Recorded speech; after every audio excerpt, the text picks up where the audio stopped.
Welcome back to Under Oath. Today we have actor and attorney Byron Mann. Byron, how you doing, my friend? I'm good.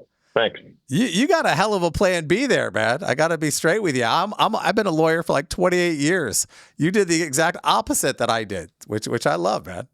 Well, I got to qualify. I've never practiced. I just went to law school, which was many moons ago, and I've never practiced. So I'm not really a lawyer per se, but well, I did go to law school. I did read that you did take the bar, though. I did. I passed it, shockingly. Is the license still alive, or is it something you just let go? I decided after my first year in law school, and look, the story is I was intending to be a lawyer. I just didn't know what lawyers do. I thought lawyers give these impassioned speeches in court every single day, like they do on TV. I really thought that's what they did. And I thought, okay, well, I'd love to do that. So then I worked for a corporate law firm, a Wall Street corporate law firm in the summer, and I didn't go to court a single day. I was looking at paperwork this high every day. So I said, that's not for me. And so I decided after my first year in law school, I wasn't going to be doing this, but I used my second and third year in law school to pursue acting. I was going to school in Los Angeles, which is where Hollywood's at. So. Hey, did you follow through for your parents, or did you follow through for yourself? I actually hatched a perfect plan because, acting takes time. And so I finished my first year, and I had second and third year in law school to finish. So I said, why don't I just use those 2 years to try acting and see what happens?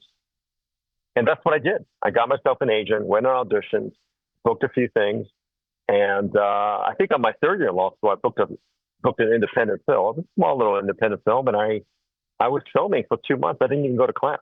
I've watched you forever. You are like the Michael Caine of American actors. You are in everything. Thank you. I mean, I can't tell you. Every time I see a show, I'll go, wait a minute. I recognize that actor. And I'm like going, it must be so cool to be able to, I'm not saying suffer as an actor, but you've been working, consecutively for a long time where you haven't had like, oh, I'm off for 3 years, I'm off for 2 years. I mean, you either have fantastic agents or you are like the best actor I've ever met. It's amazing. I'm the best actor you've ever met. There you go. Now, you have a new movie out, and I love it because the basis of it's a Korean-American movie. And I was like going, I think a lot of people, they think because you're an Asian actor, you go, oh, well, just have him do this Korean movie. It'll be easy. I thought they made a mistake. No, first of all, this is not a Korean-American movie. This is a Korean movie. Do you remember that movie Parasite? Yeah. That won the Oscar? Like Squid Game, Korean content. There's made by a Korean studio. Korean stars are in it. The main language is Korean, filmed in Korea. So when they called my manager to offer me this role, I thought they made a mistake. I was telling my manager, I said, they know I'm not Korean, right? I don't speak a lick of Korean. And they, turned out, the story is about how a U.S. investment banking firm went to Korea and kind of did a hostile takeover of one of the biggest soju companies in Korea. Soju is the biggest national drink in Korea. It's like Coca-Cola. It's huge. Everyone drinks soju in Korea. So it actually happened in 2003 when Korea was going through a downturn economically. So I went to Korea, had zero expectations. I didn't know what to expect. So I had one of the best times of my life, period. Incredible. Now, they've done that. That's happened before in your career where you had to learn Thai for a movie. But this seems like crazy where you go, okay, I guess, there's some similarities in the language, but there must have been a lot of work, dude. Well, turns out I don't speak any Korean in this film. I only speak English. And because I'm like an American investment banking guy who goes to Korea and starts to, manipulate the Korean protagonist in this film to kind of go through with the sale. It's kind of like, do you remember the Wall Street movie with Michael Douglas Yep. Sheen? It's kind of like the Michael Douglas, Gordon Gekko, and Charlie Sheen's characters. It's that kind of a relationship. So, but yeah, I went in there with some trepidation. I didn't know what to expect. It's like going to a foreign country and trying to be in their film, you know? And I had one of the best times of my life. It was great to work with the Korean crew and the cast, and you know, we did a lot of prep work though. I had to kind of help out with their English dialogue and make it smooth and colloquial. But other than that, it was great. Was there any backstory in the idea that you are this Asian American coming into Korea, you know, trying to, you know, basically take over? And I mean, that would seem ripe for a lot of issues. Well, no, it actually happened. This actually happened. It was a U.S. I won't name the name, but it was a U.S. very big U.S. New York U.S. investment bank that had an office in Hong Kong, and that Hong Kong office, and I was the representative of that office that went to Korea to kind of spearhead this process. So essentially, I'm that U.S. banker, and so this actually happened. Everything was correct ethnically and situationally. That's pretty much what happened. Now, people always talk to me. They go, "Oh, you got to go to Korea. There's so many great things there." I mean, I assume you had been to Korea before this movie. Only once for like 1.5 nights. So no, it was a brand new thing for me. And I was there for 3 months. And boy, you can ask me any question. I'm a big fan. I mean, that just must be. I love that concept of being an actor and being able to go into a community for 3 to 6 months, and basically, when anybody sees something, you go, "Oh yeah, I remember that place. I saw this place." I mean, yeah, that's an opportunity that so many people don't even get. I mean, do you leave with it? Does it count? Does it carry with you?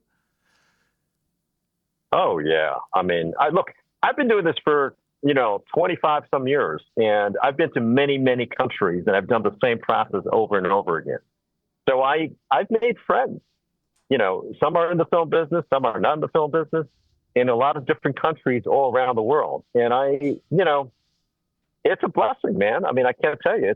It gives you a worldview of the whole world. The whole world is bigger than just California, so to speak, or America.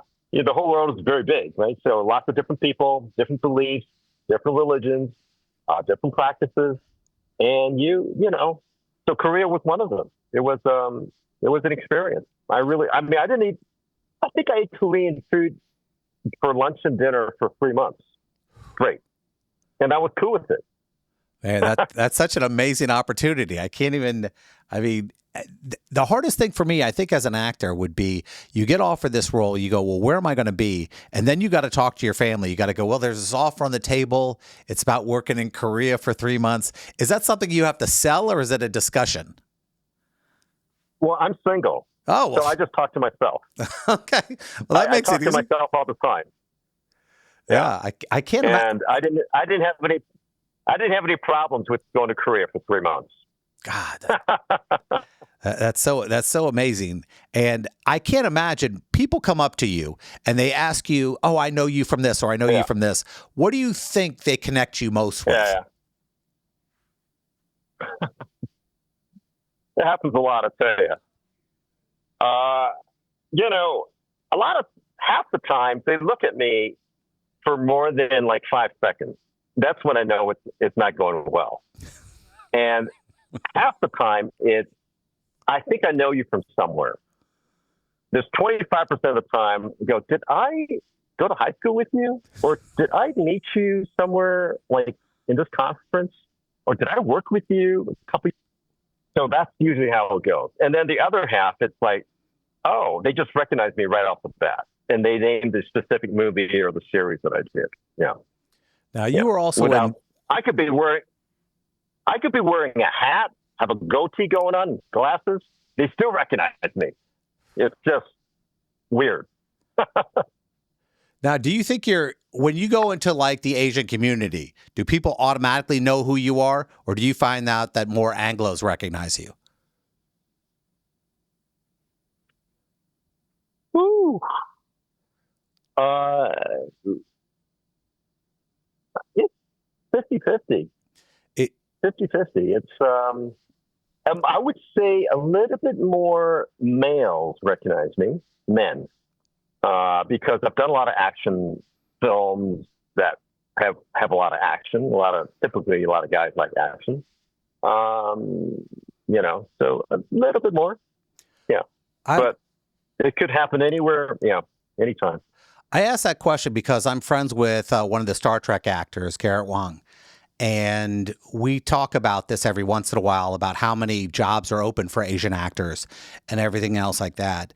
And how important it is for the Asian community to have a face to be able to go, see, he's made it, so I can make it, and everything else like that. And how important is it for you to know that you're out there doing so much work to open the doors for a lot of other people? I think it's great. I think it's a bonus. Most of the time I'm just trying to worry about myself, try to make sure that I get a chance to do, or get this project up and running, or, try to work on the project I'm working on. So most of the time I'm just a little bit, tied up in my time and resources.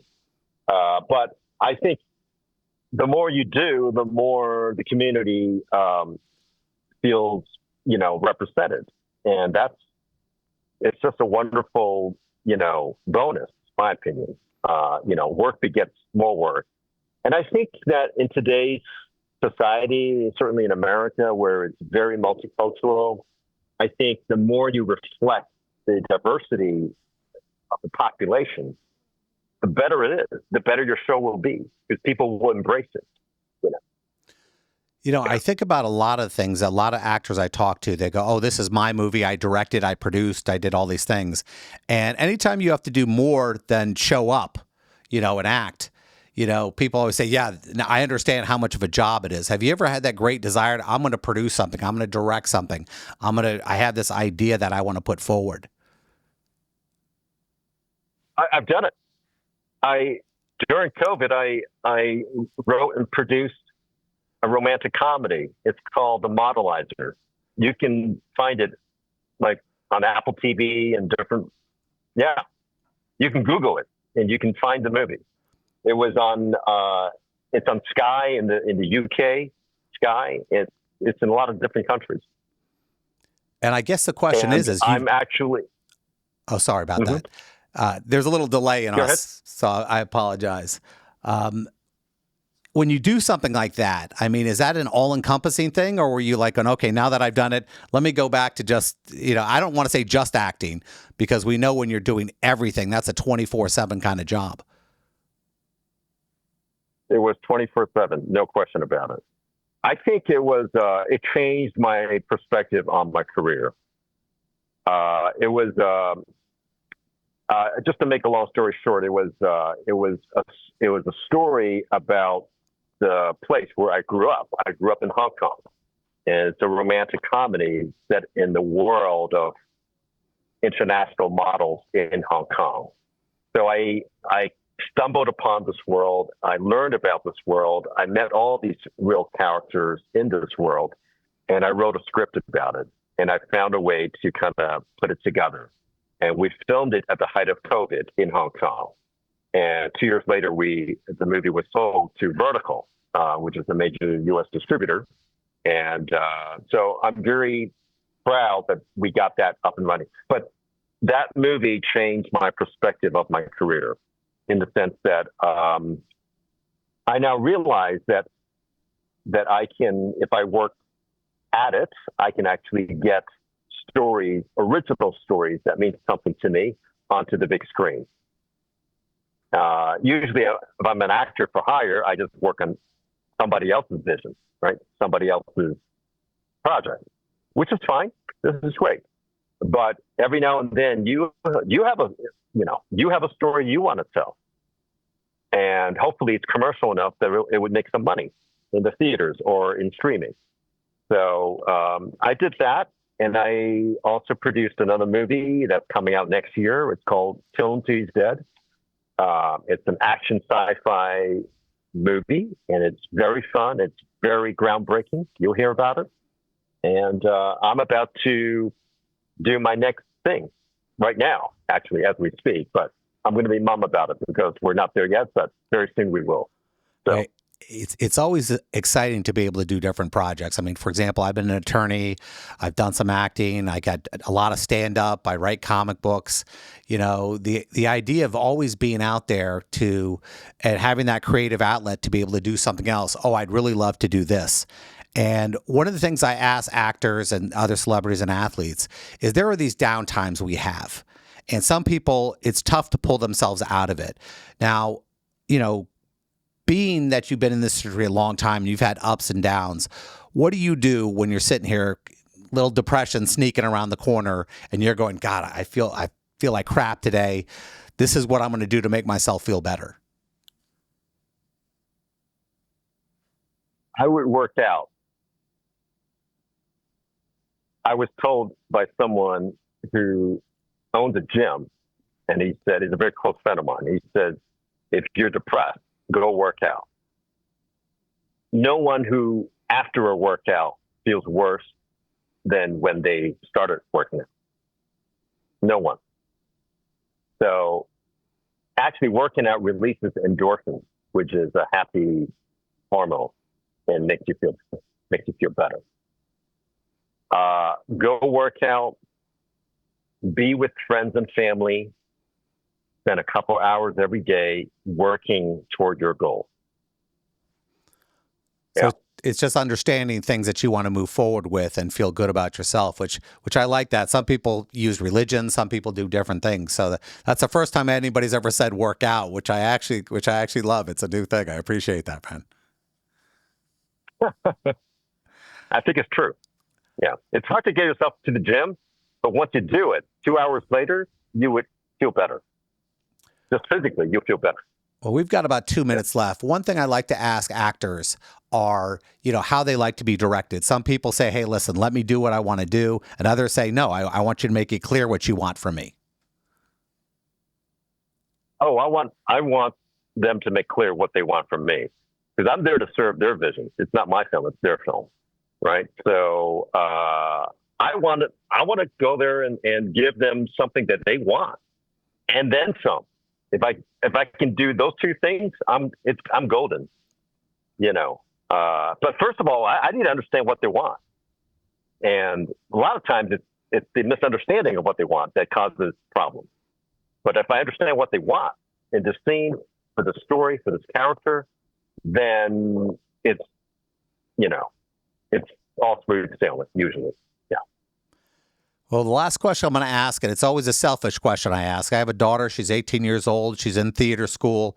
She's working on a BFA in theater at Florida. And I always ask this question about auditioning. When you go into an audition, what's in your mind about getting that role?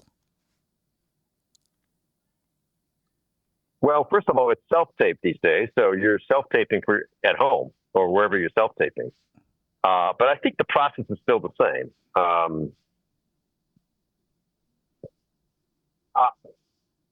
Here's something I learned recently, which is don't feel obligated to do what you think they want, because you don't know what they want. And I've been on the other side of the table. I've hired people. Sometimes we don't know what we want until we see it. I think the most important thing is to do your version of this character. That's what they want to see. Do your version of this character. What you think this character is to you. Well, I appreciate all the advice and the time you've given me. I know it's early there in California, and good luck with everything. And I can't wait to see your future projects. Thank you.